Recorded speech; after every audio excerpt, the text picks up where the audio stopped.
He doesn't want it up for next week, so we could put it wait and see somewhere. He said,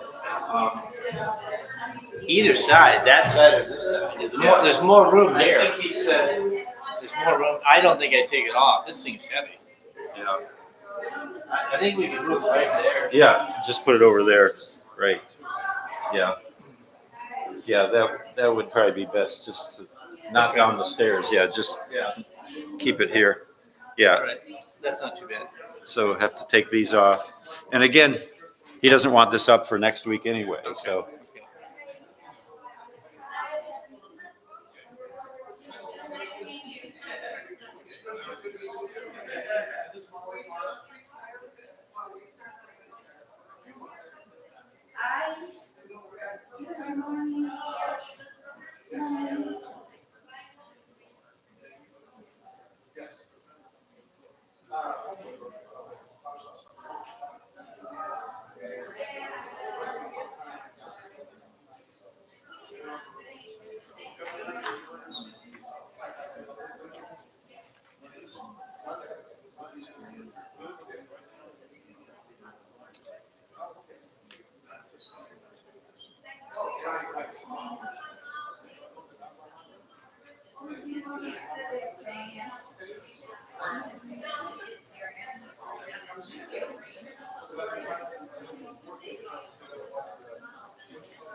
So they're moving the concert in here, music. Have they said so definitely? No, I haven't heard. Okay. We're told the rain is supposed to stop at 11, Okay. which does give us time to be outside we have to too. However, we're still deciding whether to bring it indoors. We'll decide once the service is over. Okay. So either inside or out. If Garth is here, he can make that decision. Okay. Also, if Garth is here, we'll have to look out and see him. If you want to do a joke, If you wanted to. well, if you want to do a joke, because we're thanking for the recorded music, you could say after, but both of them chose the music for this service period. There. Okay. You want to say Now, we could invite Garth to come up and lip sync with his trombone. But no, we'll let him think about the concert and all that. Okay.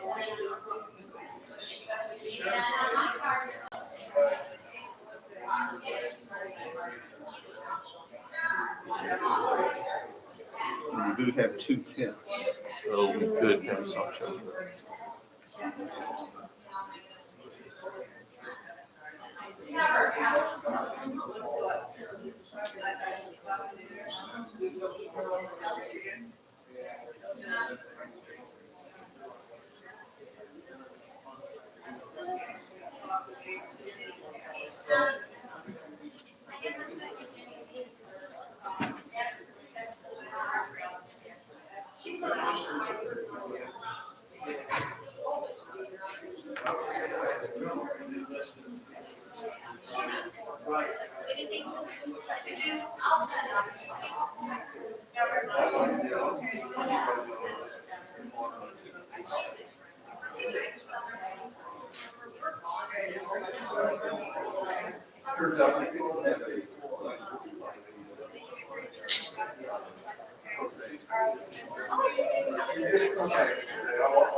Good morning and welcome.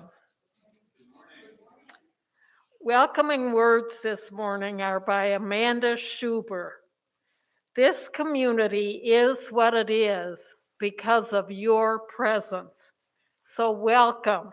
Welcome into this space of love, support, justice, compassion, fellowship, and worship. We extend an especially warm welcome to those of you that are visiting today. Please take note of the cards in the hymn rack in front of you. We invite you to complete the yellow card that is there, and that is an invitation for our own members to complete that card as well, with areas of how you would like to become more involved here at church. And for the visitors, if you provide us with your email address, we will send you our weekly e-news with updates about services and ways for you to become involved here at church. And the little chalice card that's in the hymn rack in front of you, you are welcome to take that home with you. It has lots of good contact information on it. And there is also an envelope for anyone that would like to make a pledge or a donation payment. And we thank you in advance for that. We have a number of announcements today. We thank clarinetist Leslie McGage Simmons and trombonist Garth Simmons for providing music for today's service, even if it's remotely, as we're between music directors. What we hear on the audio is Garth on trombone, as Leslie had some other work to do at a recording time, but both of them chose music for this service.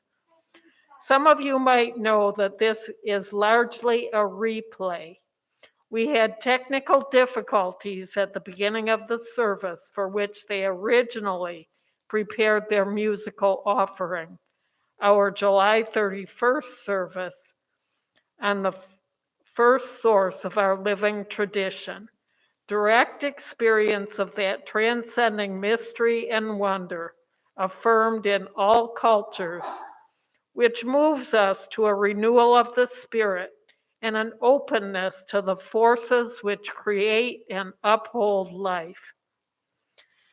Today's replay lets us hear all of their selections, and it's a preview, in a way, of a concert on our grounds today beginning at 1 p.m. with the Party of Five Brass Quintet, which is made up by members of the Toledo Symphony Orchestra and includes our own Garth Simmons on trombone. The concert is free and open to the public and is made possible by a grant from the Recording Industry's Music Performance Trust Fund. If you'd like to use an assisted listening device to help with hearing our public address system during services, we're now broadcasting on FM 90.7, and we have a couple of small radios with headphones available. If you have your own radio or earbuds, please bring them. This is a radio signal that barely reaches through our building, so it's not a listen from home alternative. Our Toledo Unitarians YouTube channel continues to be that source. Our church's multi-faith meditation sessions, held in conjunction with Flowing Waters Sangha, are back live and in person, as well as continuing on Zoom. The sitting begins Tuesdays at 6:30 here at the church in the Carl Sagan Room. Flowing Waters also has Sunday evening meditations only on Zoom on the second and fourth Sundays of the month at 5:30 p.m. So you're welcome to log in to sit then too. That Zoom link is listed in the UUFYI. And tomorrow, Monday, is Labor Day, and there will be a picnic in our church's backyard from noon to 4. You're asked to bring your own food to grill, your drinks, and a dish to pass. There will be someone at the grill to cook the food that you bring, so you won't need to cook. Our rummage sale, also known as the Hoarder Downsizing Sale, is set for this coming Saturday, September 10th. Sue Childers is this year's organizer, and she's asking for helpers both for the day of the event and for the time leading up to it to help collect and price items that are donated. If you have a truck, we'd like to call on you to pick up a few big or heavy items. More people involved in the sale means less individual time and labor commitments, so it benefits all of us. Please contact Sue Childers and let her know what you'll be willing to do and what rummage you might be donating. And the Multi-Faith Council of Northwest Ohio is holding a tea, which is a fundraiser, on September 17th from 1 to 3. It will be held at Corpus Christi University Parish on Dorr Street. And I will leave this flyer out on the table at the end of the service if anyone is interested in that. And finally, our in-gathering, the official start of our church year, is 1 week from today. The topic for our 11 a.m. service is the periodic table, continuing our recent in-gathering habit of examining the elements that make up life, the universe, and everything. After the service, we will have a church-wide field day. There will be cornhole, water games, and whatever other yard games that you feel like bringing. There will almost certainly be an ice cream truck. This will be a fun afternoon of play or relaxation for all ages. So please bring your little, your not so little, and those who prefer to sit in the shade and watch.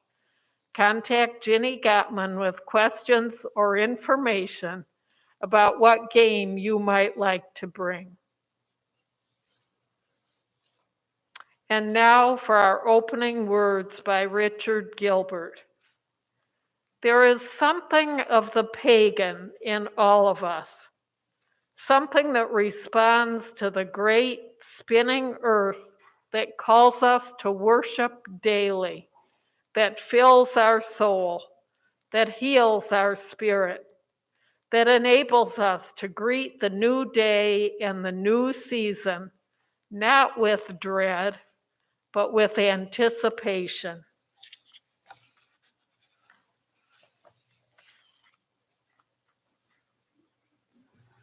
Before I get to our words of chalice lighting, I do want to say that I like so much this long list of announcements that we have at the beginning of the service, because it shows that we have great activity and we are trying our best to recover from the shut-in time and once again get to be a thriving congregation where we have opportunities to be with one another.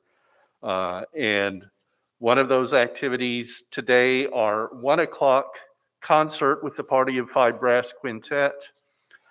My internet apps tell me that it was supposed to stop raining at 11 o'clock for a 1 o'clock concert.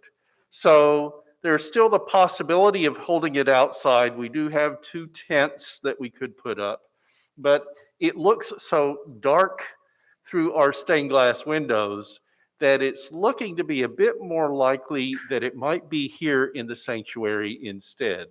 We have not made the final decision, but you might have an extra cup of coffee or something at coffee hour, or just go close by for lunch to J. May's or Glendale Garden Cafe, so you can be back at 1 o'clock for the free Party of Five Quintet concert. For our chalice lighting, this is Faith in Summer by Ellen Hamilton.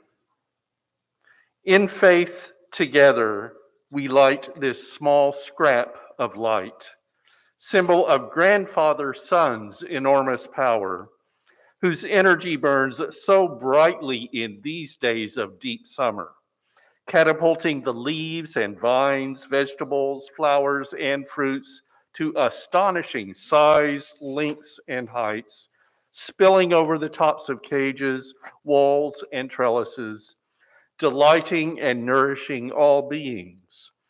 We bask in the warmth and heat of these days with lightened hearts and quickened senses in gratitude and in faith. And please join me in reciting the covenant of this congregation. Love is the doctrine of this church. The quest for truth is its sacrament, and service is its prayer. This is our great covenant, to dwell together in peace, to seek the truth in love, and to help one another. And our opening hymn today is number 20. The words will be on the screen. It's Be Thou My Vision.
invite Lauren to give our story today.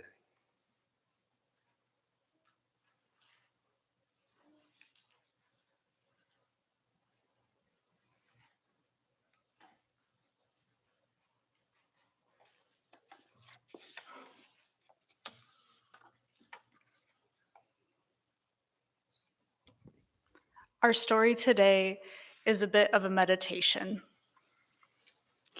Find a quiet spot away from observation or distraction. Start by taking 3 deep breaths. On the first 2 breaths, concentrate on drawing in energy from all around you and collecting it in your belly. As you exhale the 3rd time, push that ball of energy right down through your pelvic floor, letting it take the shape of a big taproot working its way into the ground beneath you. Take a few more breaths, and with each exhalation, continue to push that root down through the soil, letting your feet also sprout roots that join and intertwine with each other as they sink effortlessly deeper into the earth. Let your roots travel down, finding hidden pockets of minerals, crystal caves, deep stores of water underground, the rocks and bones that make up the earth's crust.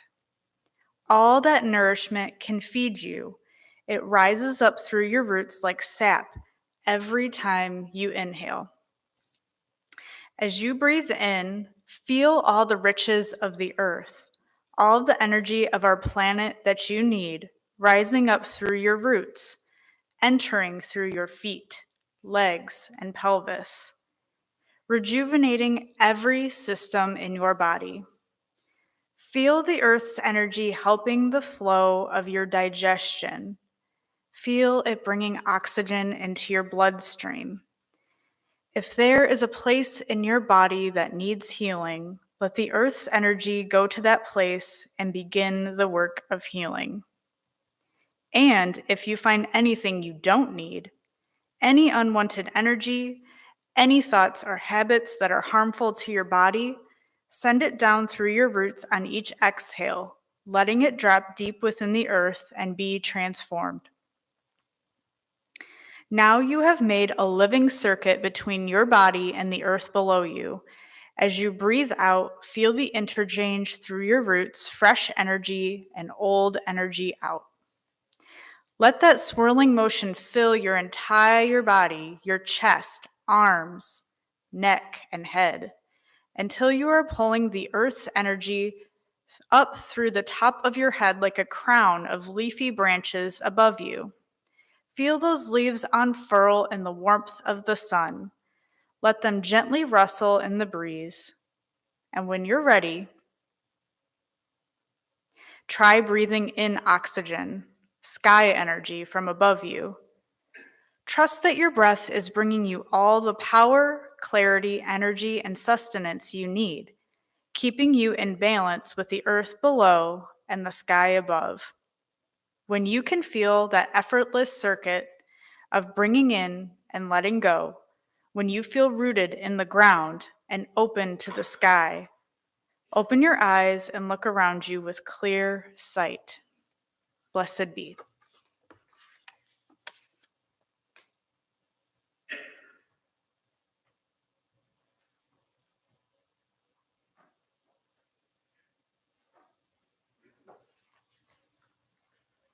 And as the kids and their teachers, helpers go off to religious education, our centering music will be a piece by Dave Brubeck.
I don't know where we're hearing that recording.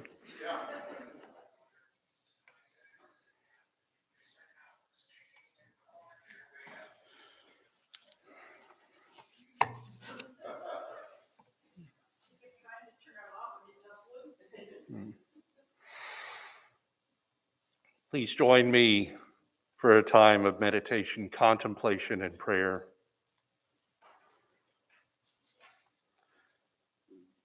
Infinite Spirit, sometimes called Grandfather, Grandmother, Father Sky, Earth Mother, Creator, we gather to praise your creation, to honor the swimmers and crawlers, the four-leggeds and the winged ones.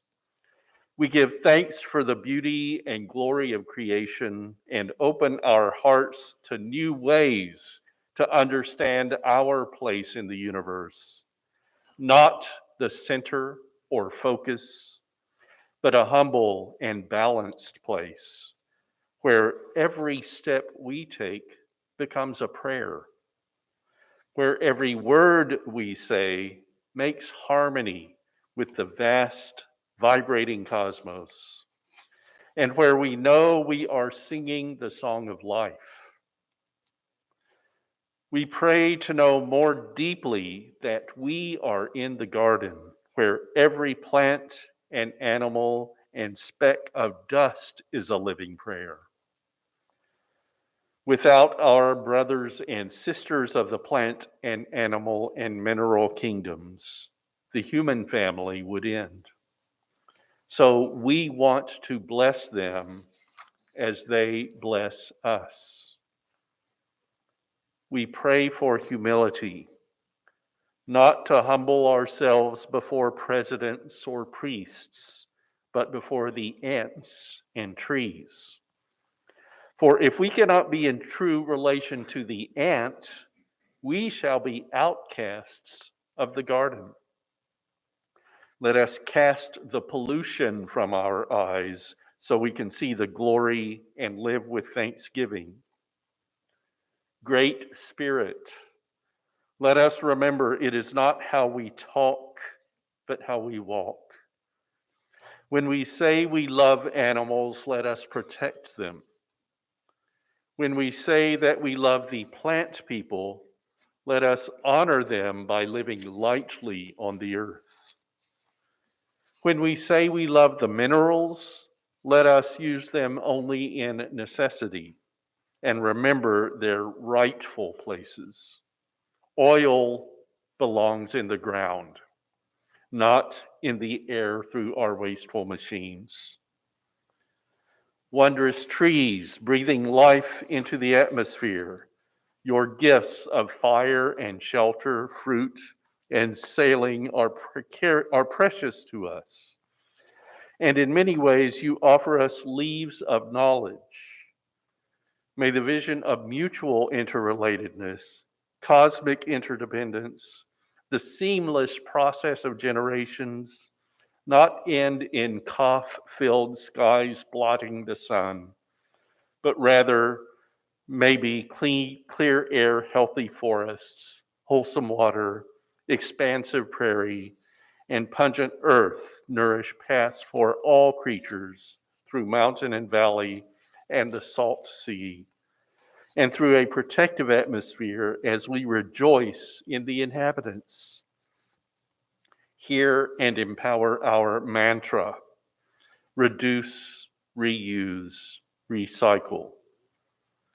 With thanks for the surprise and mystery of it all, we pray in the name of the Creator, the processes and presences, and all our relations. Let's observe 1 minute of silence.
The reading for today is a responsive reading.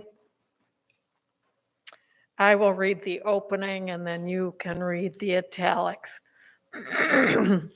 For our Earth, our ancient mother, blue-green planet of the galaxy, harbinger of lives beyond measure, we honor you with our humble presence. We bow with humility and gratitude.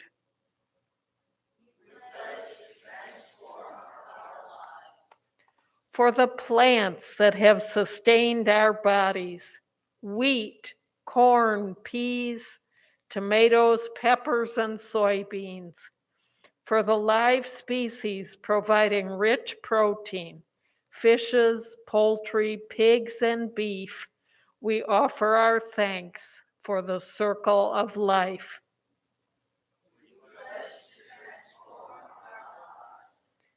For the waters that give us daily life, from ocean depth to rocky cliffs, from Arctic ice to beaches and small streams, from lofty cloud to precious cup at our lips, we remember our dependence.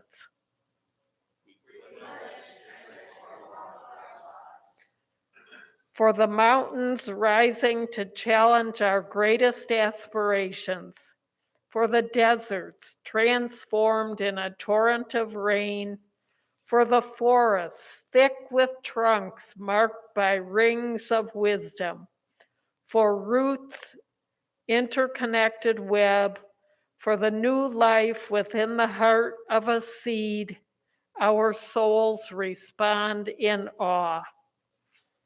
We pledge to transform our lives.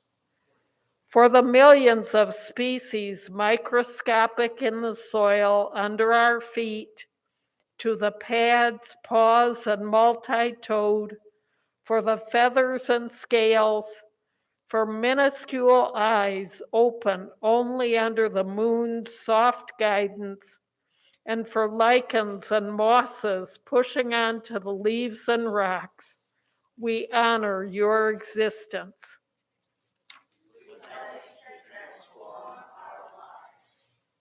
For all of us, descendants of the first primates, for those who sleep under the blessed skies, for those who breathe the same oxygen feeding our heart, for those who need love as much as I, and for those who yearn for the ease of compassion's release, we remember we are not alone. By love for the interconnected web of existence, and I pledge to transform my life and yours.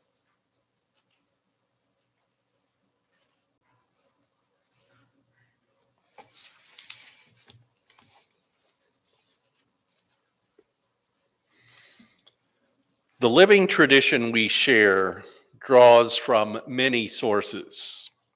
Spiritual teachings of earth-centered traditions which celebrate the sacred circle of life and instruct us to live in harmony with the rhythms of nature. Grateful for the religious pluralism which enriches and ennobles our faith, we are inspired to deepen our understanding and expand our vision. This seems so natural a statement that there should be no need to highlight it, doesn't it? That's kind of what happened, in that this sixth source wasn't officially put in the well of our living tradition until 1995. The principles and sources as we know them today came into being in 1985 as a bylaw replacing a different statement that was adopted in 1959 in preparation for the 1961 consolidation of the Unitarian and Universalist denominations into the Unitarian Universalist Association. Our 1985 version was largely from women's effort to replace sexist language using man as an all-gender encompassing term. This sixth source is not even in the front of the book listing in early printings of our gray hymnals, because it's newer than those 30-year-old volumes that have 7 principles and 5 sources. 4 weeks ago, we had a ritual to change in our hymnals prophetic women and men in the second source to prophetic people, as the official language was updated. But to my knowledge, we never made sure to add in the sixth source in our older hymnals that don't include it. We do need to call attention to this teaching of earth-centered traditions source as one of only 6 sources of our living tradition. This source having a place in large part to honor the earth-centered tradition of paganism, including Wicca, that has grown as a theological grounding of many Unitarian Universalists. This isn't just a respect the earth declaration, which I wonder is why it wasn't in the original sources list, along with direct experience, words and actions of prophetic people, teachings of world religions, Jewish and Christian teachings, and humanist teachings. It's respect the earth as shown to us by different earth-centered traditions. Earth-centered spirituality practitioners include people reviving and following Celtic and other traditions, such as from Norse Vikings and Icelandic Norse. Others discovering earth-centered spirituality craft ways that sometimes are based on fantasy stories of fairies and trolls and such, but they also recreate some of it, as there are gaps of record keeping and religious history. And that spinning of stories is actually not so unusual when we look at the so-called facts and history of world religions. And there are the religions of indigenous people near our home and around the world, and for which we have to exercise great care not to appropriate a cultural tradition into a non-native, more comfortable for our circles practice that doesn't include all of the tradition. Yes, with paganism, there's reality and mythology mixed together. But why would earth-centered traditions be that different from human or sky creature theological systems? And it does suffer a bit from an aspect of all those not listed in the 5 sources above will fit here. I said that one reason this earth-centered spiritual teachings statement reached the high level of a source of our tradition was to honor the pagan movement within Unitarian Universalism. Our pagans have a full place among us, and in our Unitarian Universalist developing theology, Some are more or less pure pagan, and others of us have certain aspects as part of a larger religious combination of traditions. That pluralism I quoted. We institutional Unitarian Universalists haven't been good about giving pagans position, not just at First Unitarian Church of Toledo, but throughout Unitarian Universalism in the Association of Congregations and in individual churches. There are now pagan ministers holding fellowship in the UUA, like I'm a humanist minister with UUA fellowship. And there are, let's say, select congregations with strong CUPS groups, the Covenant of Unitarian Universalist Pagans. Yes, they use the word covenant, which includes the word coven, but that covenant gives greater position while it's hoped minimizing accusations of so-called black magic and alarms of devil worship taken from tired old stories. And some people do get bothered by the term witch used by many Wiccans and others, don't they? We have to think how we Toledo Unitarians can better attend to this source, both in our Sunday services and in our congregational life. A few years ago, we had a pagan group in formation, but a couple of things interfered with their development, particularly the COVID-19 pandemic shutting down so much church activity, but also some strife within the group that didn't resolve. So we're back to knowing that members of our church would like us to give greater attention in our everyday process to spiritual teachings of earth-centered traditions, which celebrate the sacred circle of life and instruct us to live in harmony with the rhythms of nature. And we know some, but not all, of the pagans who come through our doors, so we might better be able to welcome more as they explore how an institutionalized faith like Unitarian Universalism might become a part of their spiritual lives. I don't think I do particularly well at weaving paganism into our mix, and I'd like to do better. So pagans, let's be in conversation. I do schedule a few Sunday services that center on paganism, and I find some readings and meditations that I use in some services, but I still don't think we serve well the people who have paganism and Wicca as their grounding. I'm sorry about that. It's one of those growing edges I try to address by being public about falling short. I want to do better focusing on the spiritual teachings of the tradition by finding readings and meditations that will contribute to the larger discussion of whatever Sunday topic I have. Not just put the pagan source into its own niche without having it interwoven with our larger multi-faith practice. I'm pleased when pagans will come forward and speak from their faith tradition, such as with Storytime today. And I want pagans to be part of our larger church by serving as service associates and in other roles like technicians on Sundays, and by becoming involved in overall church leadership with service on boards and committees and groups.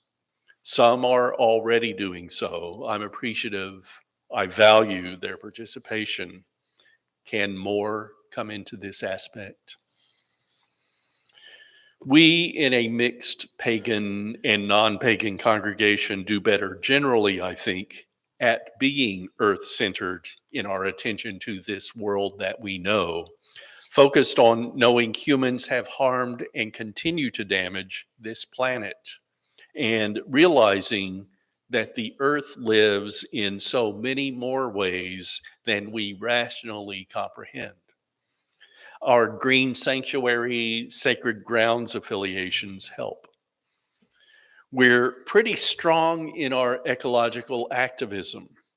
Might we use that attention to the earth to expand our own theology more into earth-centered traditions? And perhaps those among us whose religious identification is primarily pagan can help we Unitarian Universalist seekers better to understand your tradition, while we all figure out how to make it ours with respect to the people who live it more than we do. How might it change you to be closer to paganism as one of 6 sources of our living tradition? It's really focused on this world, in some ways more attentive to what we don't know and what might be or could be than we science rationalists would affirm. But that also means they might be more open to discovery, and there's so much about this world we don't know. Let those teachings of earth-centered traditions ground us all. Give us a foundation on which we can honor and change the world. So be it.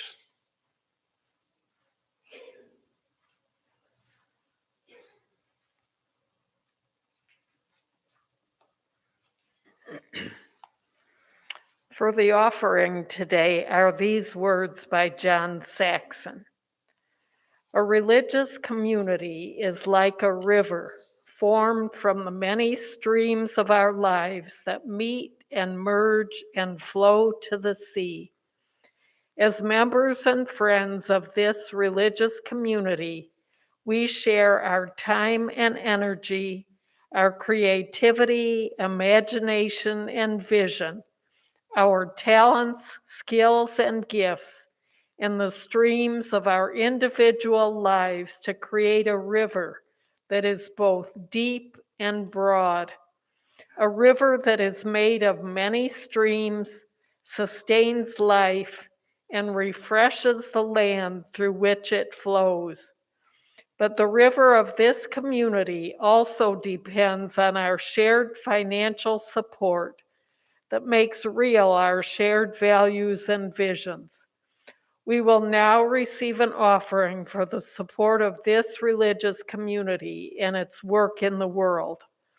You are invited to give generously and joyfully as you are willing and able. You can give electronically by going to our website, uutoledo.org, click on Give, and then follow the prompts and click Online Giving. You can also mail a check to the First Unitarian Church, 3205 Glendale Avenue, Toledo, Ohio, 43614. And if you are here in person, you can leave your contribution in a basket that's on the table right outside of these doors at the end of the service. And we are grateful for your contributions.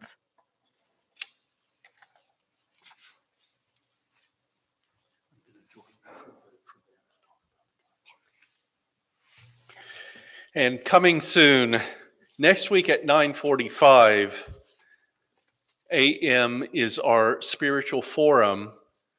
I urge you to look at the bulletin board just across the hall from Fellowship Hall. It shows the new format that we're going to try for those 9:45 presentations, a different topic each Sunday on a month-by-month basis. So the first week is usually, for example, an invited guest speaker. The second week will be religious education instruction. I think the third week is intergenerational arts and crafts.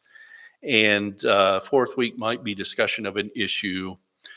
Fifth week, which there are only 4 of during the year, will invite a sage elder of our congregation to tell their story a little bit so we don't lose some of their lore. And so please join us for the 9:45 adult religious education sessions known as Spiritual Forum. And next week's 11 a.m. Sunday service is our annual in-gathering, the start of our church year. And the topic will be the periodic table, continuing a yearly look at elements, ancient and modern, the building blocks of, to use words of Douglas Adams, life, the universe, and everything.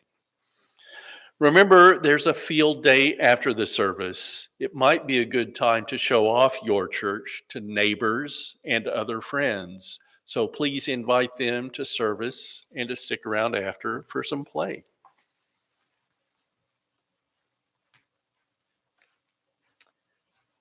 And today, after the service, you're all invited to coffee hour social time. And then a 1 o'clock concert, as you've heard before. It's the Party of Five Brass Quintet. And I just pulled up my Weather Channel app, and it says thunderstorms likely to continue through 4 p.m. I think having brass instruments outside with thunderstorms might not be the best idea to test whatever divine there is with a big piece of metal and lightning perhaps around. So we'll have it here in the sanctuary. We hope that if boats are needed to get all the musicians here, that they have boats. But otherwise, we'll see what happens. But if I could get a few volunteers to help us clear furniture from this platform so we have room for a quintet up here, that would be appreciative after the service. And let me turn this page to see what's next. What's next is Karen giving us closing words.